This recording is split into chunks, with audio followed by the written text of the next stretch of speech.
বিশ্বের সবথেকে বড় ক্রিকেটারদের মধ্যে অন্যতম। ওয়ানডেতে সর্বোচ্চ সেঞ্চুরি, যার চাইতে বেশি সেঞ্চুরি আর কারণেই সচিন টেন্ডুলকারের রেকর্ড ভেঙেই গড়েছেন সেই রেকর্ড। বলছি বিরাট কোহলির কথা। সেই বিরাট কোহলি ভারত ছেড়ে লন্ডনে কি স্থায়ী হতে চলেছেন পরিবার নিয়ে?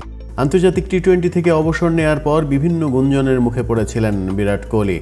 চলমান অস্ট্রেলিয়া সিরিজে ছন্দহীন সময় কাটানো এই তারকা ব্যাটার নাকি পরিবার নিয়ে লন্ডনে স্থায়ী হওয়ার পরিকল্পনা করছেন, এমনটাই শোনা যাচ্ছে।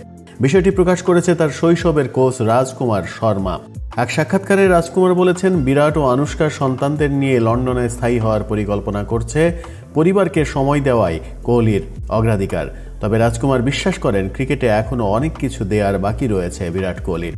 তিনি আরও বলেছেন, 2027 ওয়ানডে বিশ্বকাপ পর্যন্ত খেলতে পারে। বিরাটের ফর্ম নিয়ে উদ্বিগ্ন হওয়ার কিছু নেই। কঠিন পরিস্থিতিতে পারফর্ম করার দক্ষতা তার রয়েছে। শেষ পর্যন্ত বিরাট কোহলি যদি লন্ডনে স্থায়ী হন, তাহলে অবাক হওয়ার কিছু থাকবে না, যদি তিনি পরিবারের স্বার্থটাই সবার আগে ভাবতে চান।